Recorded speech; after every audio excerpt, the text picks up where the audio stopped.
councils of government, we must guard against the acquisition of unwarranted influence, whether sought or unsought, by the military-industrial complex. In Dallas, Texas, 3 shots were fired at President Kennedy's motorcade in downtown Dallas. The first reports say that President Kennedy has been seriously wounded by this shooting. It is a big idea, a new world order. It was almost as if it were a planned implosion. It just pancaked. Either you were with us or you were with the terrorists.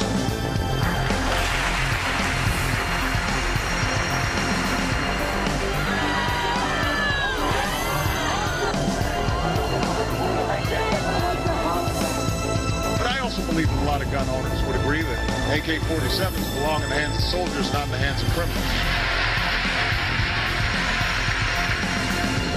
Guns will be taken, and no one will be able to be armed. We will take all guns. For many of the police and guard troops, it is an uncomfortable job to do this in an American city. Global governance at last. Is it one world? The central bankers in charge. But aren't we all just living and dying for what the central banks do? As for me, give me liberty or give me death! The answer to 1984 is 1776. And welcome to the Infowars Nightly News. I'm your host, Shikari Jackson. This is what we have in store for you, a special live edition. That's right, April 17th, 2013. This is a live edition. A lot of times we pre-tape if we have the time, but we haven't had the time because we've been running the radio show Super Overdrive, myself, David Knight, Rob Dew, Alex Jones, everybody behind the camera as well. So let's get right into it. Our top story tonight: the reason for timing of the Boston false flag, bipartisan war crime actions against Bush, Obama, and Clinton guilty of war crimes against humanity. Now, this is from Steve Pachinik. Nothing beats a sensational front-page news story like the Boston Marathon Massacre. Most readers would miss the incidental but far more serious implications for the moral compass of America than the New York Times story by Scott Shane entitled, U.S. Practiced Torture After 9/11. Nonpartisan review concludes. Now, you're saying what type of war crimes? Let's scroll down a little bit to some of the people here. Just give you a few. Navy Captain Albert Shimkus Jr., who ran a hospital for prisoners at Gitmo, protested the unethical behavior. New one. Nothing new about this guy. Cheney. I was and remain a strong proponent for our enhanced interrogation program. And this final one from Nancy Pelosi. Wholeheartedly supported enhanced interrogation and torture. Now, Alex Jones had a chance to talk about this in the radio show today, so definitely encourage our viewers to go to PrisonPlanet.tv and find that in our archives. We'll move on to our next story. Navy SEALs spotted at Boston Marathon wearing suspicious backpacks. So let's take a look right there. That is Chris Kyle, the celebrated sniper who recently lost his life. And we'll scroll down and look at some of the other images of these other SEALs. Just for 1 second, we'll pause on that image of Chris, scroll up just a little bit to the hat. And you can see he has the Punisher logo, the skull logo, and we'll move down to these other guys photographed at the Boston race. And you can see that's not the best image right there, but let's take a look at their clothing first before we move on to the skull images. Matching black jackets. We see the matching pants, the matching boots. Now, they're not wearing fatigues, but I would still call that a uniform, even have matching backpacks. We'll scroll down a little bit more to some more images, and you can see the Punisher logo right there on the gentleman's hat. So these guys are walking around together. They're dressed dressed similar or pretty much identical, in fact, and you can see the logo right there on his hat. So I would say it's safe to say that these guys were in cahoots with each other. Now, what exactly were they doing there? The jury's still out on that. There's been a lot of speculation that these guys may have been up to some dirty deeds, or the jury is still out on that, and we'll keep you up to date on that in the meantime. Next story. Let's hope the Boston Marathon bomber is a white American. And I'm pretty sure you can guess who put this one out. If you can, it's Salon, and I'm pretty sure you would have got that in the first 2 or 3 guesses. We'll go down here. The dynamics of privilege will undoubtedly influence the nation's collective reaction to attacks. We'll move down to the next paragraph. A religious or ethnic minority group lacking such privilege would likely be collectively slandered and or targeted with surveillance or profiling or worse. Now, this is the the quote that sticks out to me, white privilege is knowing that even if a bomber turns out to be white, no one will call for your group to be profiled. So that's your white privilege. You guys remember a few weeks ago, Alex Jones ran the story that if you are white, you have to have your white bracelet privilege to show that you are privileged. And let's take a look at that Salon article again. There's if you go to their website, we don't have it on our website, but on the Salon website, maybe we can get a doc cam. You can see a picture here of Timothy McVeigh and Osama bin Laden. And yeah, right there. Timothy McVeigh and Osama bin Laden. Now, since the Oklahoma City bombing, the image of Timothy McVeigh has been used to demonize groups. What groups, you say? Veterans, disgruntled veterans, right-wing extremists, people who like guns, people who like freedom. And don't get me wrong, I'm not saying Timothy McVeigh is a horribly heroic guy. He definitely is not that. But his image has become the poster child for that. So yes, I would say he has been used to demonize groups, and the groups that he was associated with have become demonized because of his actions. Once again, I'm not saying he's a guy to celebrate, but is that the guy who got a call at his house because he went out and bought some ammo? Yeah, okay, I remember that story. All right, we'll move on to our next one. Boston Marathon conspiracy theory website is not what you think. It's actually pretty awesome. Let's find out what pretty awesome means. Theorists attempting to use the domain BostonMarathonConspiracy.com will find themselves too late. The URL has already been secured by a person concerned it could be used to host conspiracy theories. Now, this is some text from the site. I bought this domain to keep some conspiracy theory kook from owning it.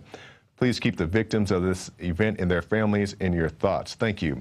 Now, you scroll down, and they just could not resist putting Mr. Alex Jones in here, because anytime you talk about a conspiracy theory, you have to put the right-wing activist Alex Jones and his infamous conspiracy site, Infowars.com, have also suggested that the attack was orchestrated by the American government as a false flag to infringe on civil liberties. Now, I believe the jury is still out on Alex. I know myself, I'm still waiting for more information to come out. We think there are some smoking guns, which I'll talk about in 1 second. But let's continue on with the article, the paragraph just below that. But as with Sandy Hook, most of these theories can probably be chalked up to coincidences. Let's just stop right there. Coincidences. There are just so many coincidences in the world. Like Dan Badandi had a chance to point out, the smoking guns. Let's say they're not running a bomb drill, which they claim. They say, we're not running a bomb drill. We just had dogs standing over here, bomb-sniffing dogs, right next to the bombs who didn't sniff out the bombs. So, I mean, did you train the dogs to sniff for bombs? Because there's a bomb, like, right over there, which they didn't find. Also, the loudspeakers were telling people, hey, stay calm, there's nothing to worry about, right before the bombs went off. And there's other things. I mean, we're not going to go into it all right now tonight, but there's plenty of stuff. And that guy as well, who had some damning things to say, and we'll get to that a little bit later on in this edition. But for right now, we're going to go to this report from Alex Jones breaking down all the news of the day.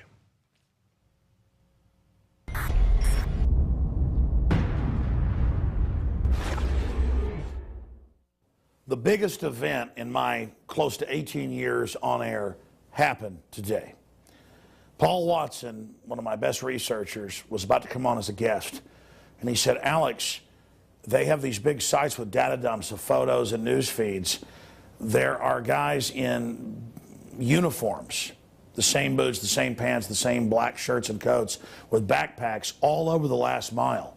And there's people walking around with what looks like detonators in their hands. And all this is going on. And then there's like patsies whose bags match the wreckage of what the news put on air and said was the remains of the black canvas bags. So we went on air with this, and 5 minutes after, it's during break, and I watch Wolf Blitzer panicking, going, oh, I guess they're going to arrest somebody later, and they've got all this evidence, and it's footage from inside a shopping center. And I'm like, well, wait, that's the footage we've got. And so they were responding right then because they already knew about this. These were public videos and photos for almost 2.5 days, and it was hiding in plain view because all over it are men wearing Navy SEAL caps with the Punisher logo that all the SEAL teams wear, identical to what Chris Kyle wore. And you see Chris Kyle in his photos wearing the tan combat boots, the tan pants, the black shirt. Same deal over and over again. And we have the photos and the videos of all of this. And we have the eyewitnesses who've confirmed that indeed they were told, it's a drill, don't worry about guys in backpacks everywhere. There was people on the roof with binoculars looking down onto the athletes' village at the start. There was dogs with their handlers going around sniffing for explosives, and we were told on a loud announcement that we shouldn't be concerned, this was just a drill.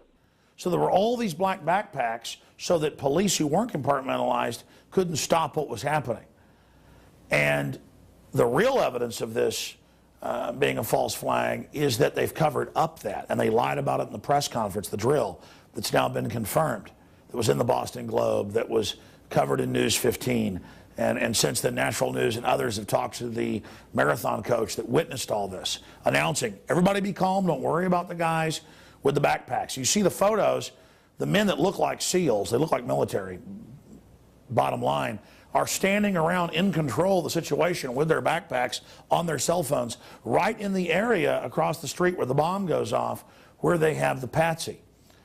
And I said, if this is the real patsy, because his straps of his backpack match the FBI photos of what was left of the backpack, they won't be able to release this now because we have all the John Doe number 2s, 3s, 4, 5s, and 6s already digitally online. It isn't like Oklahoma City where the feds could declare, hey, we're going to say national security on all these 17 surveillance cameras and confiscate the VHS. This is out there. And so then they announce, we have arrested the suspect. We're going to release it. And then they said, well, now we're not, and there's not going to be a press conference, and there wasn't an arrest. Ladies and gentlemen, we have absolutely blown their program wide open because they can't show the patsies who are right there where the flags were, right there where the bomb went off, on all these different video cameras, showing different angles of it and photos. They can't show that when they're surrounded by guys in kind of the off-duty Navy SEAL uniform that the general public doesn't notice, but that is black shirts, black jackets, and khakis and tan combat boots. This is incredible, ladies and gentlemen. This is off the charts. And the media is like, well, we've never heard of this before. They didn't arrest the guy, and they've evacuated the courthouse he was supposedly in and for whatever cover-up. And now there won't be a press conference. And who knows what's going to happen with Obama tomorrow now. The whole script is screwed up because people basically looked at what was happening.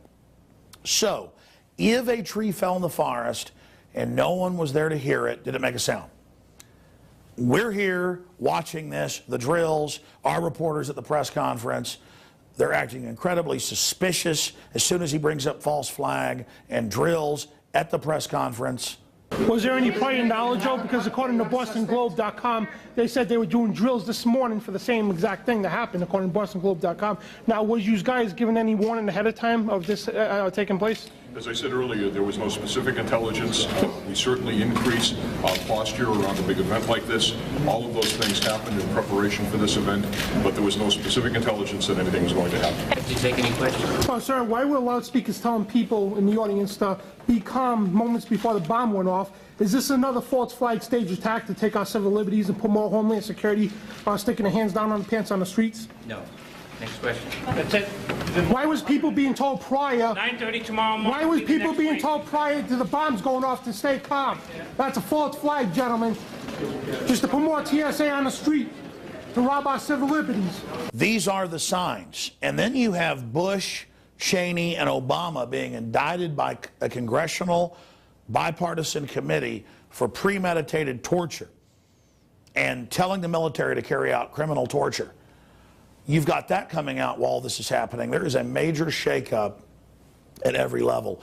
And the fight for the heart and soul of this country is happening right now. But this is unprecedented. And folks, you know I don't go on air and say this is the biggest thing ever without it being huge.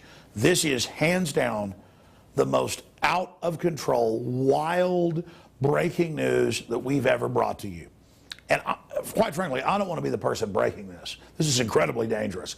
I just hope all of you viewing this realize the magnitude of it. Go to Infowars.com, PrisonPlanet.com, get the photos, the videos, archive it, put it on your blogs. because they can't roll out the patsies now. That, you know, the bombs blow up and they're running with their clothes half off like a cartoon character or something. They can't do that now because all their people in the drill are there. And again, the drill is used where most people in the drill aren't involved, but that way you could just detonate a bomb with somebody in the drill and then blame it on them. But you bring the patsies in, the Lee Harvey Oswalds, the Tim McVeighs, to be part of this. This is unprecedented. And, you know, I went and bought champagne 4 years ago when the Copenhagen documents came out that they were fraudulently lying about global warming to create a global tax. I popped champagne on the air. I called it a Death Star exploding event. This dwarfs that. If you take this news and get it out to people, this is a huge defeat. I mean, this is a huge defeat and a testament to the people. This false flag is in chaos. I commend the crew. I commend you, the viewers and listeners. It's up to you whether this thing gets millions of views. Everybody needs to see this. They are in disarray right now. I've talked to Dr. Pachenik and others. Clear false flag to basically go after the American people. This is amazing. This is a devastating victory, especially if we use it. So back to Infowars Nightly News. The rest is up to you.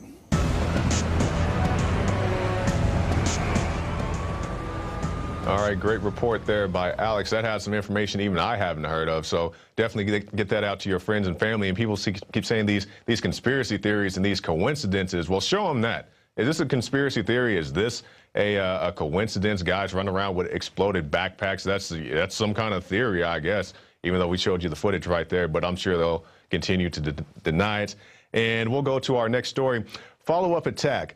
Ryerson sent to senator who ended gun control filibuster. Second letter sent to Obama. A letter believed to be laced with the deadly substance Ryerson was intercepted in Maryland in a Maryland post office yesterday before it could reach the intended destination, the desk of a senator who had been fiercely critical of gun control legislation, yet voted to block a filibuster on the issue. The intended target of the letter was Senator Roger Wicker, a Republican from Mississippi, who in recent weeks has vowed to block any legislation that would further tighten firearms restrictions. And I like to show that tweet. That's a good tweet. Hold on to that one right there. This is by Jeff Galvin. Probably right-wing terror groups sent Ryerson to all 16, quote, traitor Republican senators to end gun control filibuster. And that's what we're talking about, people blaming these right-wing extremists. I'm not saying this guy has any merit or weight to his name, but those are the kind of things that we've been seeing. And I've just been told of some breaking news from the AP. I'm told that the FBI does have a suspect in custody. Now, this is breaking news to us, teleprompter free here at the Infowars. So you can see the article right there on your screen. FBI, Mississippi man arrested, accused in riots and letters. And that's very interesting because the same senator is a Republican from Mississippi. So we'll see how that goes. I'm sure Alex Jones will have more on that on the Alex Jones radio show. But first, we had a caller call in today during the Alex Jones radio show, myself and David Knight hosting that segment. And he called and he said, hey, Alex, well, you know, we're addressing the thing to us, but about Alex Jones' interview. He says, hey, you guys remember when Alex Jones talked to John McAfee of the McAfee computer software, and McAfee had found out through some, I guess you call them hacked laptops that he gave police in Belize, that there was a big conspiracy to cook up Ryerson. Now, this is back in January. McAfee, you know, a very smart guy, I'm pretty sure can hack anybody's computer, found out this information that they had tons, as he calls it, tons of Ryerson being cooked up in Belize. John McAfee, who has just been all over the headlines the last few months, is going to be joining us here in a moment. Now that I'm in the States, I feel safe to disclose the information that I had known about for over 6 months, and that is the country of Belize has been accepting Hezbollah terrorists at the rate of about 10 per month for a couple of years, changing their identities, giving them European names, and then handling them, shipping them off into Guatemala, then across Honduras into northern Nicaragua to a training base, and also a base where they are manufacturing ricin powder, weapons grade. That is being transported north into Mexico along with the terrorists and in league with the Zeta drug cartels.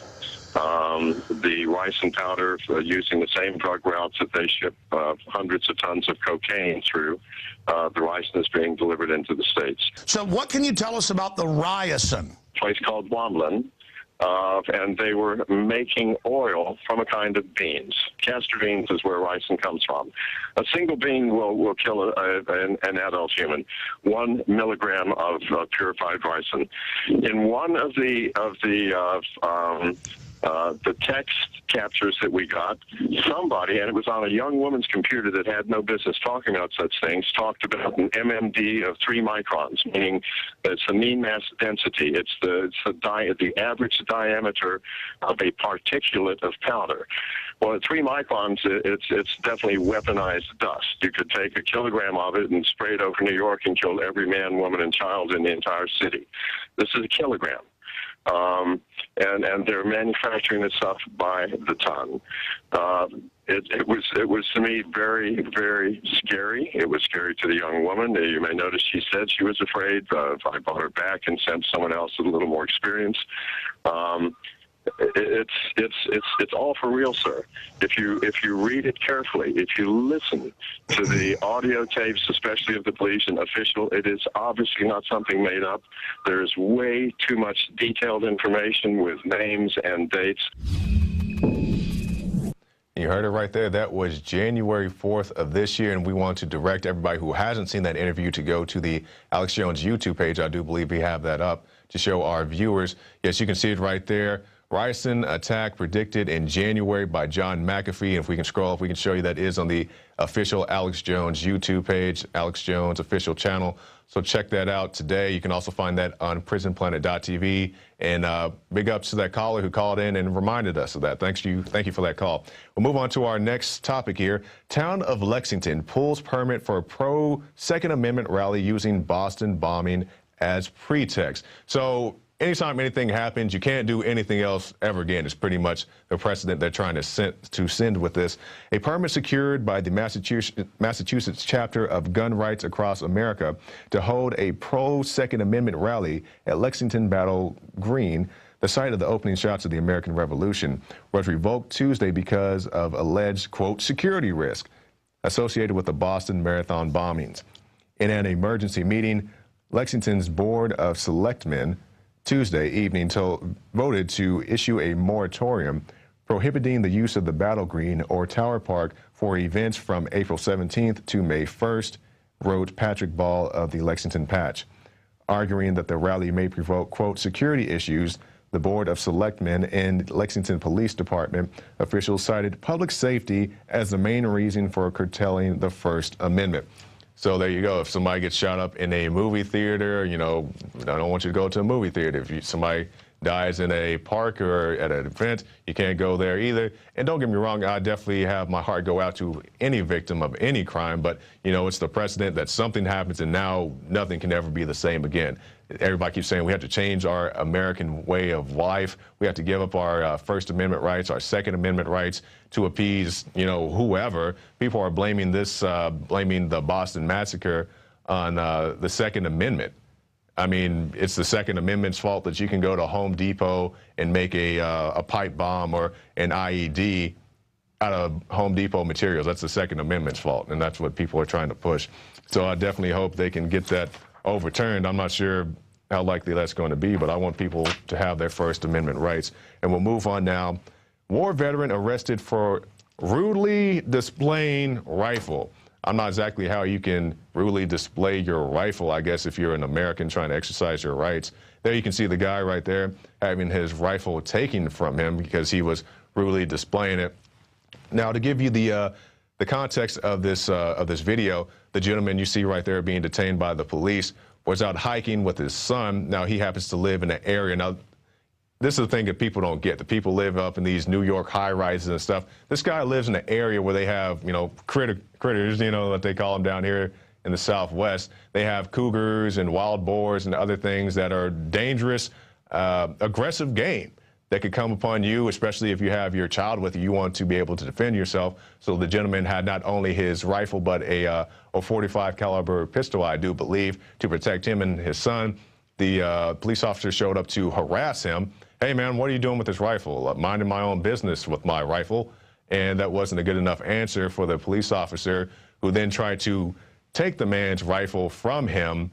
Had no reason to do it. The man pulls it back because not only was he holding the rifle was strapped to his person. So he's just, trying to get his ground back, takes his rifle back, and the police arrest him for rudely displaying his rifle. He's a veteran, by the way. So veterans, get this out to your veteran friends, because they keep thinking that nobody's going to mess with them because they went out and they served and they got their Purple Hearts and they, missed the birth of their children and whatnot, and when they come home, everything is going to be great. Everything's not great. You get harassed like this guy for just exercising your Second Amendment rights, trying to protect yourself and your son while you're out hiking. That's what it's come to in this country.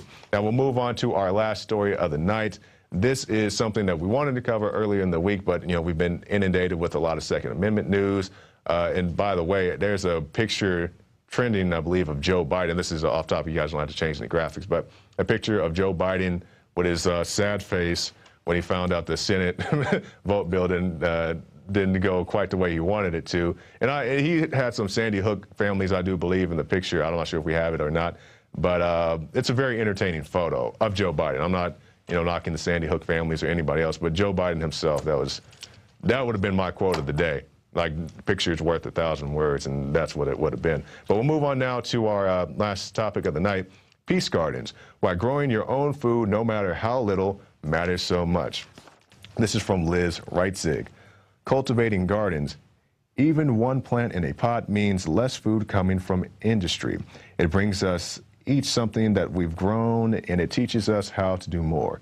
Even for the most experienced gardener or farmer, producing food is more than just food. It is always a journey, always an opportunity to learn. Now, in this, she talks about victory gardens and, during the war, well, I guess we're still in war, but, during the old days, you had your victory garden, and she says, hey, why don't we have a peace garden? Let's just stop all the fighting, and don't get me wrong, some fights are worth fighting, but when you say we're going to have war on right-wing extremists because we believe some right-wing extremists may have been involved in the Boston massacre, then you have issues with that. So good job to you, Liz, and hope to see more from you in the future. Now that brings us to the end of our news portion, the special live edition. We'll be back after this break with Rob Dew's interview with Anthony Gucciardi, who had a chance to interview a witness at the Boston Marathon. Somebody said, hey, I was there, and it didn't go down the way the police are telling you in these press conferences when they're lying to guys like Dan Badandi, who just want to get the truth out. Dan says, hey, I heard the loudspeakers. And people told me they heard the loudspeakers, and they said, hey, stay calm right before the bombs go off. And the police like, oh, no, that never happened. So stay tuned, and we'll talk about that. But first, if you like this broadcast and you like to see it continue, especially if you like the extended editions we've been doing, that cost us, or I should say, cost Alex a little bit of coin to do those special broadcasts. So stop by PrisonPlanet.tv and get yourself a 15-day free trial. Also, you can get the nightly news, the Alex Jones radio show, the rants, all that good stuff waiting for you on PrisonPlanet.tv. So that's it for the news portion. We'll be back right after this break with Rob Dew.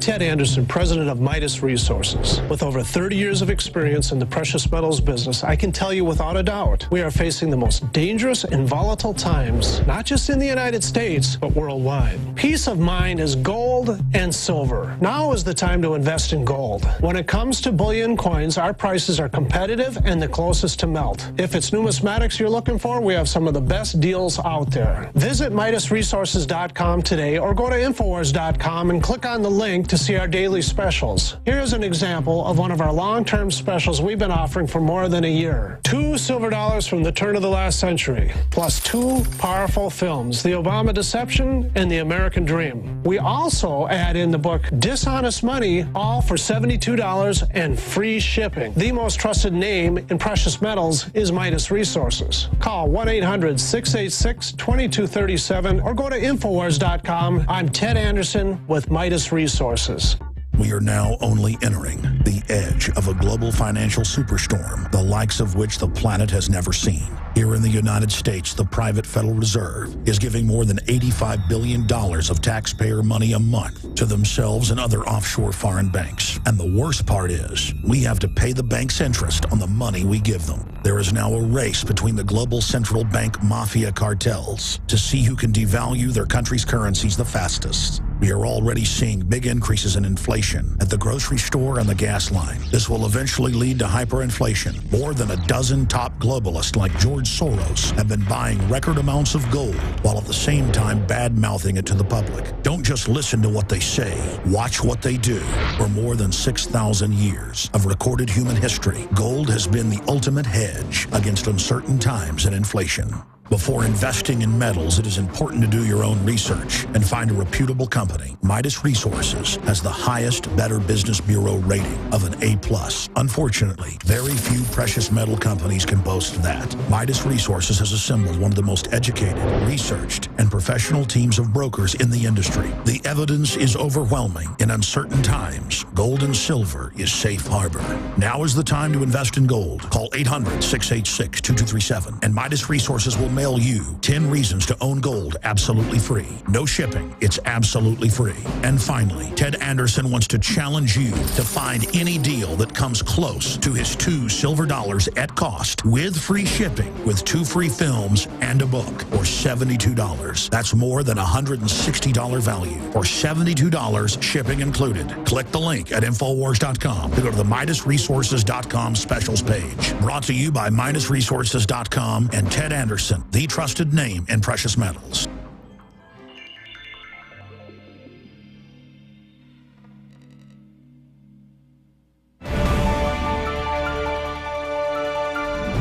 Welcome back to the Infowars Nightly News. I'm your host, Rob Dew. Thanks to Jakari Jackson for actually sitting in and doing the live portion. We pre-recorded this interview a few hours earlier, and we're about to talk to Anthony Gucciardi. You may have known him from Natural Society. He's also started a new website called StoryLeak.com. And there's the story right there. Boston runner details latest. Police must have known about bomb threat.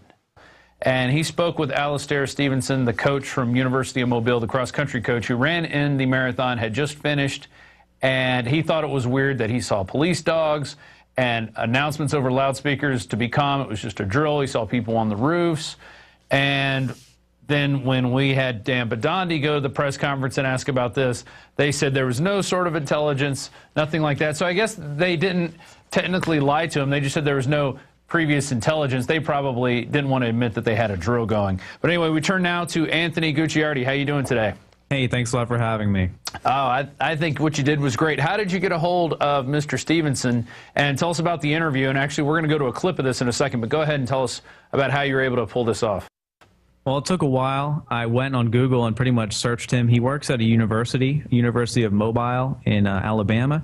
He's actually a very reputable coach, and I found out his number from one of the coaching websites. I gave him a call, and he just decided to call me back despite the fact that we had mainstream media calling him. He had hundreds of messages, and he decided to call me back, and I told him what was going on. I said, listen, they're saying that there was never a drill, that they had no intelligence whatsoever. And he was amazed at what was going on because his phone had been dead pretty much, and he wasn't really connected with what was going on. He couldn't believe that they were denying it. So we did a short 4-minute interview, and I told him, you know, what was going on. He said, great, let's get the truth out there. And he felt pretty much betrayed by the mainstream media since they were completely ignoring him, and some of them are calling him crazy.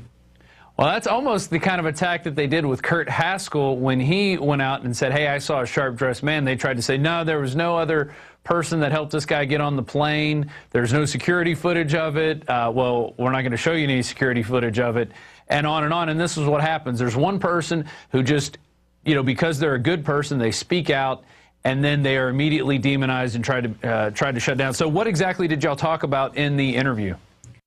Well, first of all, he had about 2 sentences in one Alabama.com website publication article where he's talking about they had some type of training exercise in the morning where they announced that there was a bomb training drill and there was bomb sniffing dogs and bomb squads and stuff like that. But I posted that and you posted it up at Infowars.com as well. And we were getting a lot of flack. They were saying, you know, you're lying. He didn't mean it like that. Oh, this was taken out of context. You know, yada, yada. You're a conspiracy theorist. So I figured the only way was to actually contact him himself. As it turns out, we were 100% right. Actually, we were more right in the sense that it was worse than that. He said that in the very morning, there were not only bomb-sniffing dogs and bomb squads in heavy amounts, but there were rooftop people watching over that may have been snipers. And they might have been part of this private security firm we're going to talk about. But it was so heavily loaded that this guy, he's been to hundreds of marathons. I mean, this is a coach from a university that specializes in marathons, okay? This guy's been to, he told me he went to military marathons where they had less security. He's never seen anything like it in his whole life. And the key fact that he said, too, was not only has he never seen anything like it in his whole life, from the bomb-sniffing dogs and all the crazy training drills that they openly admitted to on the loudspeakers and told everyone at the tent early in the morning, but consider the fact that this is the only one that a bomb actually occurred. So the other ones, not only did they not have the bomb-sniffing dogs and the bomb squads and everything like that, but none of the other ones actually had any bombs go off. So the drill shows that something was going on. They either had a tip-off or whatever. They're lying flat out, and they don't want the public to know about it. Right, and right now what we're going to do is go to this clip from your interview, and then we also have a couple other clips. We have the press conference where Dan Bidandi asked the police commissioner, hey, you know, there were loudspeakers. Why were they telling everybody to be calm before the bombs went off? You know, and they said they have no intelligence based on that. They had no prior knowledge. So we're going to go to that clip right now, and then we'll come back and finish this interview. There was people on the roof with binoculars looking down onto the athletes' village at the start. There was dogs with their handlers going around sniffing for explosives, and we were told on a loud announcement that we shouldn't be concerned. This was just a drill. Cross-country coach Allie Stevenson had just crossed the finish line. She had come to see me at the finish, and then we were walking back down towards the finish area. Then, right where his wife had been sitting. And all of a sudden, we heard a loud explosion. They even made announcements on the loudspeaker about the increased security. They kept making announcements saying to the participants, do not worry. This is just a training exercise. Evidently, I don't believe they were just having a training exercise. I think they must have known, they must have had some kind of threat for suspicion called in. They announced over the broadcasting system that this is a training exercise. So they openly said, this is a training exercise, this is a drill. Because there's people out there that are saying that the drill never existed, and many of them are actually police saying that they never even did the training exercise. But this is for sure. You heard that over the broadcast system, didn't you? Yeah, absolutely. They did run a drill at the start at the athletes' village, yes. Was there any prior knowledge, Joe? Because according to BostonGlobe.com, they said they were doing drills this morning for the same exact thing that happened, according to BostonGlobe.com. Now, was you guys given any warning ahead of time of this taking place? As I said earlier, there was no specific intelligence. We certainly increase posture around a big event like this.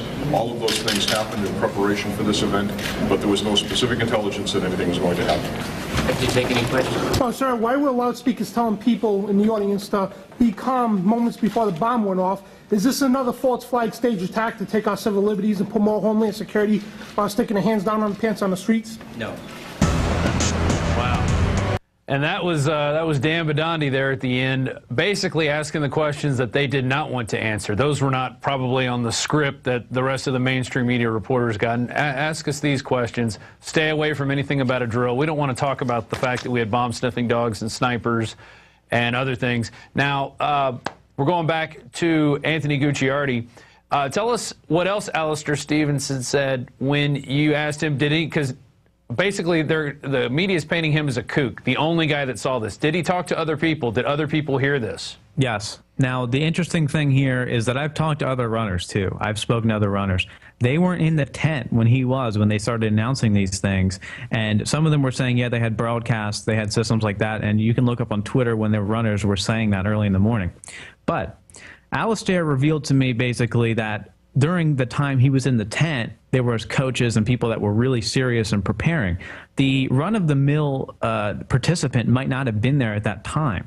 So Alistair was in an interesting, advantageous position to where he was kind of ahead of the marathon as a coach, and he was operating in a very serious level. getting there very early in the morning, so he was able to hear this. I've heard that within the first 2 hours of the explosion, though, that some radio broadcasts were saying that it is some type of drill or something like that. I haven't been able to get a hold of those, but I've been getting a lot of news tips about that. But also, consider the fact that there's only two possibilities here. Number one, Alistair and other runners are completely fabricating this, and they're all crazy, right? Even though he's a well-respected coach that's been to hundreds of marathons and has never said anything like this before and isn't trying to stir up any controversy. He's not a conspiracy theorist, as you might say. He's a perfectly normal guy, and I spoke to him on the phone personally, so I would know that. Number two, the other option is that the police commissioner is not telling the truth about the intelligence, or that, for whatever reason, the government is lying.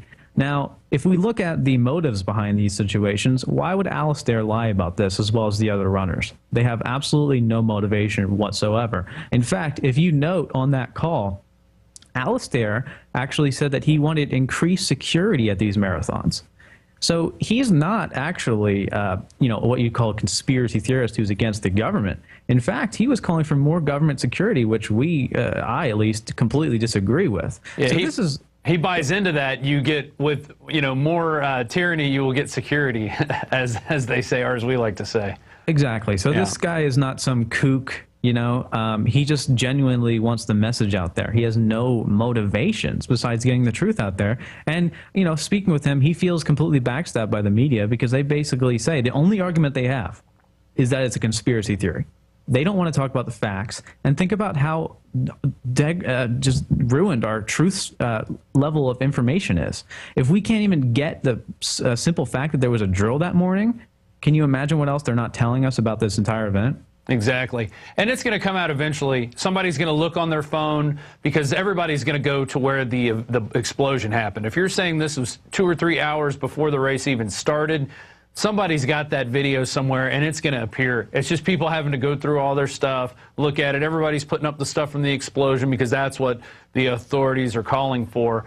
And eventually, I think we're going to find those little bits, and you'll be able to hear, this is only a drill, this is only a drill. And then what are they going to say? And then what's their, how can they cover up that lie with another lie, saying, well, we had a drill, but it was for other things. We were drilling, maybe we need to get more Gatorade out to the runners. I mean, there's just no conceivable way they could back down from this. And, we've basically blown the issue out in the open, so that's pretty good. Now, today we released a bunch of these photos that Paul Watson found on 4chan, and you guys can start pulling those up. Boston bombing culprits identified. It shows a guy who definitely looks like he could be turned into a patsy. He's got a he looks like he's wearing a robe with a red shirt and a blue kind of, I don't know, pullover jacket. And then it shows some other military-looking guys, one of which is wearing a hat with a skull on it. And you were telling me earlier that that is the insignia, in addition to being a Navy SEAL insignia, it's also that of a private security firm. That's right. I believe that those military-looking people were part of a private security firm called Craft.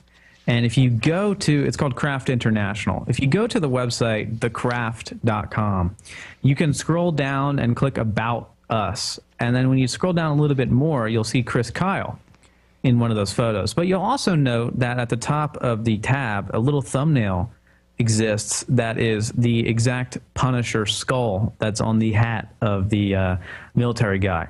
Also, you'll see the picture of Chris Kyle, who is the founder of Craft, the private military force similar to Blackwater or Z. And you'll see Chris Kyle sitting there with his sniper and the Punisher symbol on his hat. And it's a black hat with the white Punisher symbol. And he's wearing not only just the hat with the same exact symbol, but he's wearing those khaki-style military pants with the exact same boots and a black shirt.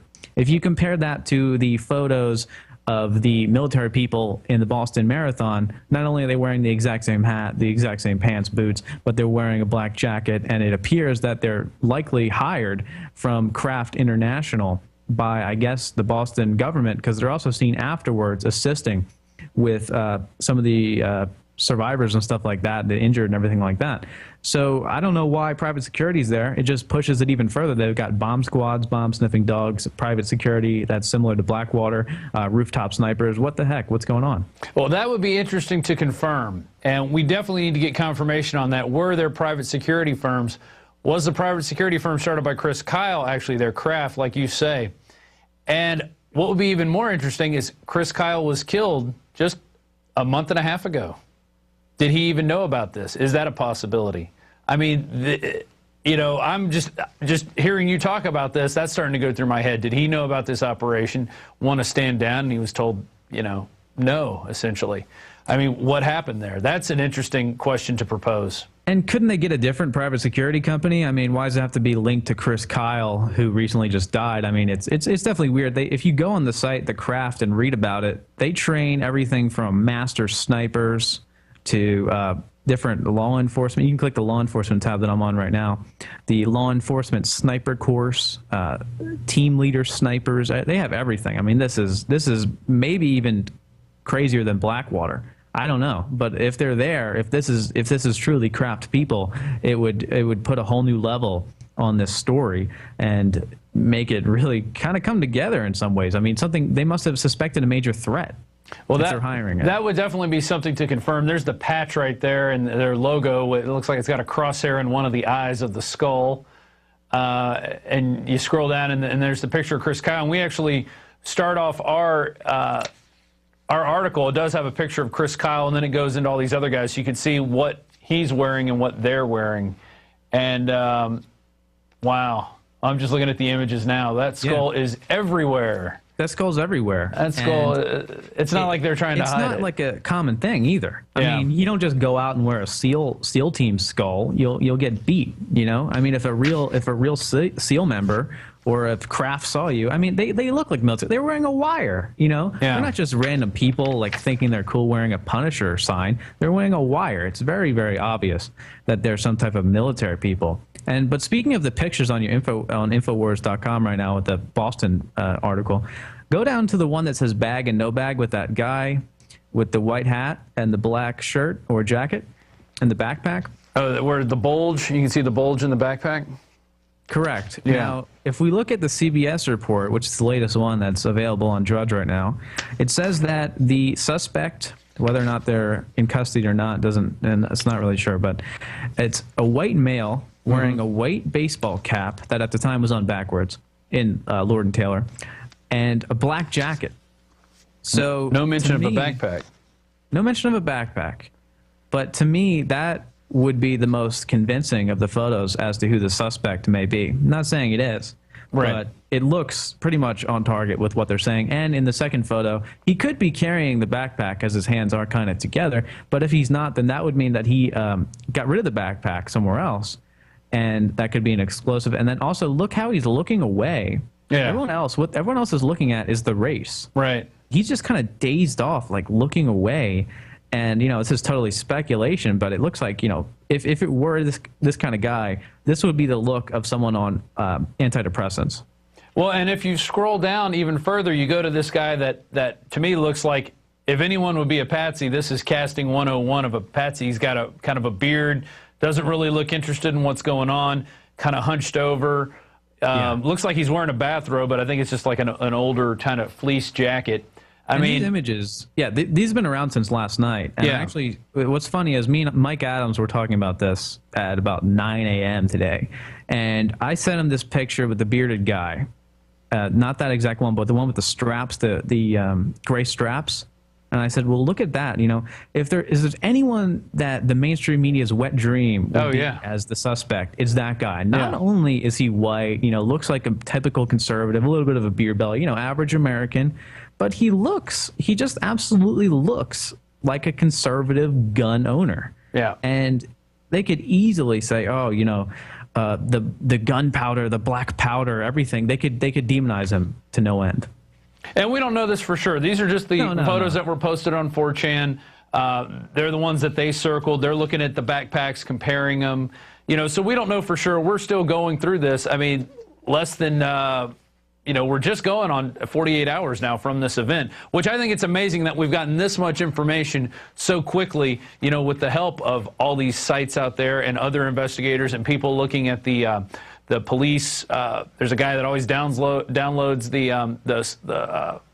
the scanner footage.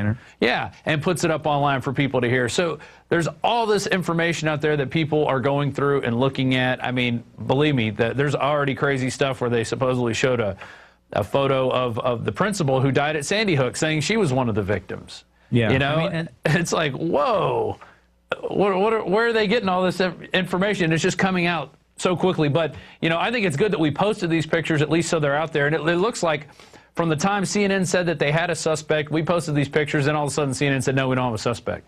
We don't have a suspect. All happening in real time. That's right. And, you know, it's not a bad thing to talk about what it looks like, what the situation looks like, so we can get an understanding. We can start issuing predictions that most likely, you know, Alex was on air the other day, and I've talked about this with Mike Adams and others as well. It was looking like the Saudi man, however it's pronounced, was going to be the suspect. Right. And then they said that's fake. Yeah. But Alex was saying from day one that it's going to be a white conservative, or speculating, you know, it's likely going to be a white conservative. And then Salon says that, you know, he basically dreams at night about white men going to jail. And so now look, they're pinning it again on a white man, even though it looked like the odds were against them. It's also, by the way, the pressure cooker bomb is similar in design to Afghanistan-based IEDs. So it's actually a Middle Eastern-styled weapon. So if anything, if we were looking at this blindly, we would say it's most likely from someone from the Middle East, right? But not the media. Unless it's a returning veteran, then, you know, who's been in Afghanistan and learned the ways of the Afghanis and their IED making. And that's true. And the CNN analyst, he immediately was like, oh, well, if it's an amateur bomb, it has to be a white conservative, extreme right-wing conservative. But, you know, it's immediately pinned on the right-wing conservatives for an agenda, no question. Wow. Well, I think your interview with Alastair Stevenson is bringing up more questions that we have. It's not answering more because now, you know, there seems like there was definitely a drill going on. He heard the loudspeakers.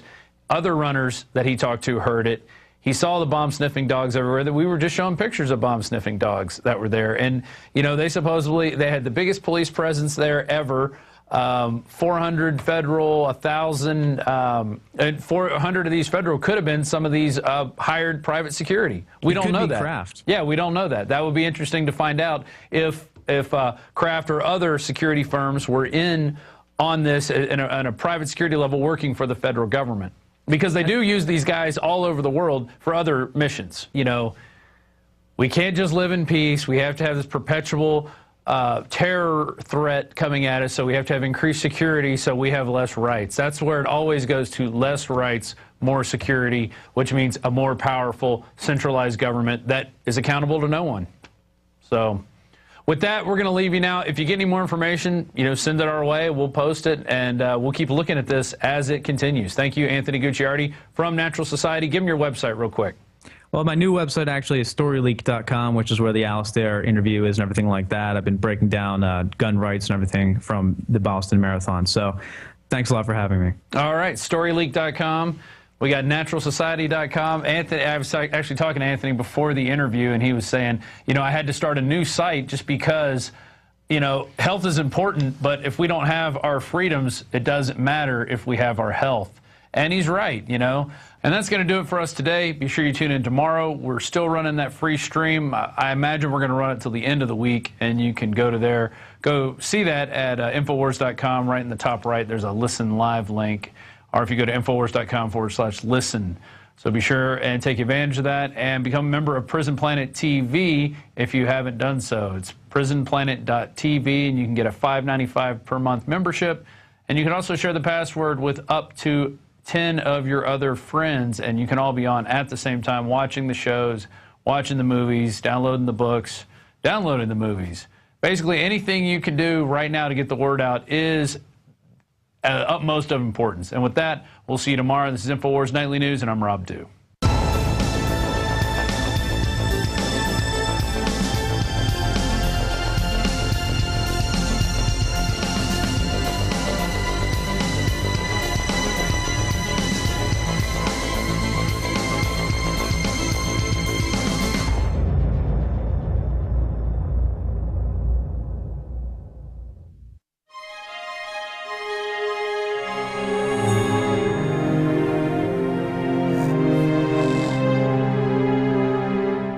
down a little bit more to some more images. And you can see the Punisher logo right there on the gentleman's hat. So these guys are walking around together. They're dressed dressed similar or pretty much identical, in fact. And you can see the logo right there on his hat. So I would say it's safe to say that these guys were in cahoots with each other. Now, what exactly were they doing there? The jury's still out on that. There's been a lot of speculation that these guys may have been up to some dirty deeds, or the jury is still out on that, and we'll keep you up to date on that in the meantime. Next story. Let's hope the Boston Marathon bomber is a white American. And I'm pretty sure you can guess who put this one out. If you can, it's Salon, and I'm pretty sure you would have got that in the first 2 or 3 guesses. We'll go down here. The dynamics of privilege will undoubtedly influence the nation's collective reaction to attacks. We'll move down to the next paragraph. A religious or ethnic minority group lacking such privilege would likely be collectively slandered and or targeted with surveillance or profiling or worse. Now, this is the quote that sticks out to me. White privilege is knowing that even if a bomber turns out to be white, no one will call for your group to be profiled. So that's your white privilege. You guys remember a few weeks ago, Alex Jones ran the story that if you are white, you have to have your white bracelet privilege to show that you are privileged. And let's take a look at that Salon article again. There's if you go to their website, we don't have it on our website, but on the Salon website, maybe we can get a doc cam. You can see a picture here of Timothy McVeigh and Osama bin Laden. And yeah, right there. Timothy McVeigh and Osama bin Laden. Now, since the Oklahoma City bombing, the image of Timothy McVeigh has been used to demonize groups. What groups, you say? Veterans, disgruntled veterans, right-wing extremists, people who like guns, people who like freedom. And don't get me wrong, I'm not saying Timothy McVeigh is a horribly heroic guy. He definitely is not.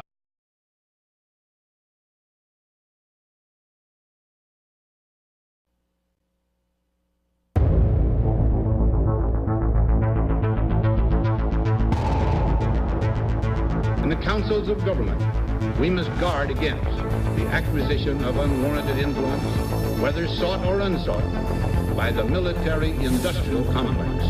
In Dallas, Texas, 3 shots were fired at President Kennedy's motorcade in downtown Dallas.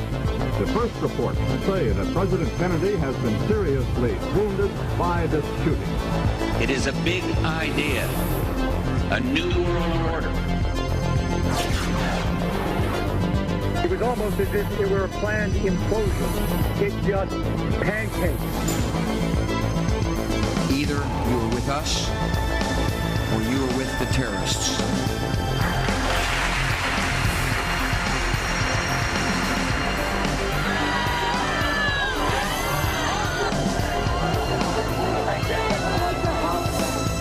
But I also believe that a lot of gun owners would agree that AK-47s belong in the hands of soldiers, not in the hands of criminals. Guns will be taken, and no one will be able to be armed. We will take all guns. For many of the police and guard troops, it is an uncomfortable job to do this in an American city. Global governance at last. Is it one world, the central bankers in charge? But aren't we all just living and dying for what the central banks do? As for me, give me liberty or give me death! The answer to 1984 is 1776. And welcome to the Infowars Nightly News. I'm your host, Shikari Jackson. This is what we have in store for you, a special live edition. That's right, April 17th, 2013. This is a live edition. A lot of times we pre-tape if we have the time, but not that. But his image has become the poster child for that. So yes, I would say he has been used to demonize groups, and the groups that he was associated with have become demonized because of his actions. Once again, I'm not saying he's a guy to celebrate, but is that the guy who got a call at his house because he went out and bought some ammo? Yeah, okay, I remember that story. All right, we'll move on to our next one. Boston Marathon conspiracy theory website is not what you think. It's actually pretty awesome. Let's find out what pretty awesome means. Theorists attempting to use the domain BostonMarathonConspiracy.com will find themselves too late. The URL has already been secured by a person concerned it could be used to host conspiracy theories. Now, this is some text from the site. I bought this domain to keep some conspiracy theory kook from owning it. Please keep the victims of this event and their families in your thoughts. Thank you. Now you scroll down and they just could not resist putting Mr. Alex Jones in here, because anytime you talk about a conspiracy theory, you have to put the right-wing activist Alex Jones and his infamous conspiracy site, Infowars.com, have also suggested that the attack was orchestrated by the American government as a false flag to infringe on civil liberties. Now, I believe the jury is still out on Alex. I know myself, I'm still waiting for more information to come out. We think there are some smoking guns, which I'll talk about in 1 second. But let's continue on with the article, the paragraph just below that. But as with Sandy Hook, most of these theories can probably be chalked up to coincidences. Let's just stop right there. Coincidences. There are just so many coincidences in the world. Like Dan Badandi had a chance to point out, the smoking guns. Let's say they're not running a bomb drill, which they claim. They say, we're not running a bomb drill. We just had dogs standing over here, bomb-sniffing dogs, right next to the bombs who didn't sniff out the bombs. So, I mean, did you train the dogs to sniff for bombs? Because there's a bomb, like, right over there. We haven't had the time because we've been running the radio show Super Overdrive, myself, David Knight, Rob Dew, Alex Jones, everybody behind the camera as well. So let's get right into it. Our top story tonight, the reason for timing of the Boston false flag, bipartisan war crime actions against Bush, Obama, and Clinton guilty of war crimes against humanity. Now, this is from Steve Pachinik. Nothing beats a sensational front-page news story like the Boston Marathon Massacre.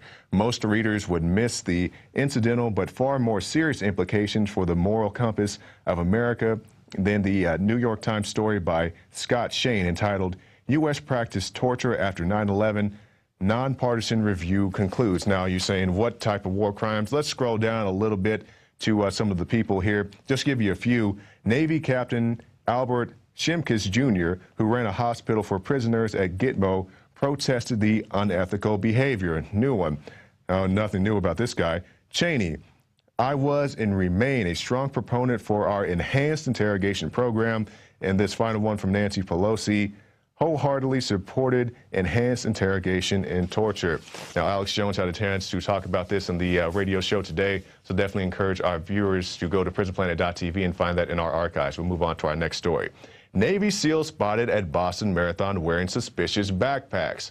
So let's take a look right there. That is Chris Kyle, the celebrated sniper who recently lost his life. And we'll scroll down and look at some of the other images of these other SEALs. Just for 1 second, we'll pause on that image of Chris, just scroll up just a little bit to the hat. And you can see he has the Punisher logo, the skull logo, and we'll move down to these other guys photographed at the Boston race. And you can see that's not the best image right there, but let's take a look at their clothing first before we move on to the skull images. Matching black jackets. We see the matching pants, the matching boots. Now, they're not wearing fatigues, but I would still call that a uniform. Even have matching backpacks. We'll scroll there, which they didn't find. Also, the loudspeakers were telling people, hey, stay calm. There's nothing to worry about, right before the bombs went off. And there's other things. I mean, we're not going to go into it all right now tonight, but there's plenty of stuff. And that guy as well, who had some damning things to say, and we'll get to that a little bit later on in this edition. But for right now, we're going to go to this report from Alex Jones breaking down all the news of the day.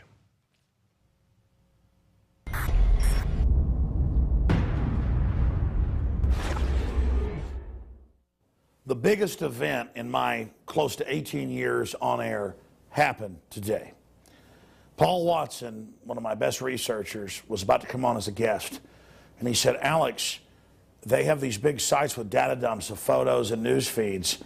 There are guys in uniforms, the same boots, the same pants, the same black shirts and coats, with backpacks all over the last mile.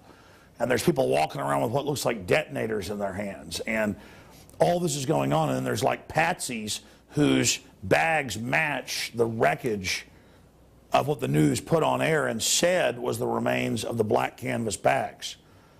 So we went on air with this, and 5 minutes after, it's during break, and I watch Wolf Blitzer panicking going, oh, I guess they're going to arrest somebody later, and they've got all this evidence, and it's footage from inside a shopping center. And I'm like, well, wait, that's the footage we've got.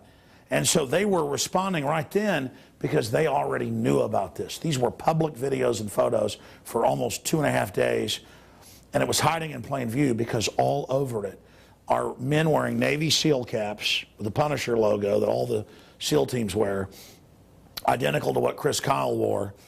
And you see Chris Kyle in his photos wearing the tan combat boots, the tan pants, the black shirt. Same deal over and over again. And we have the photo.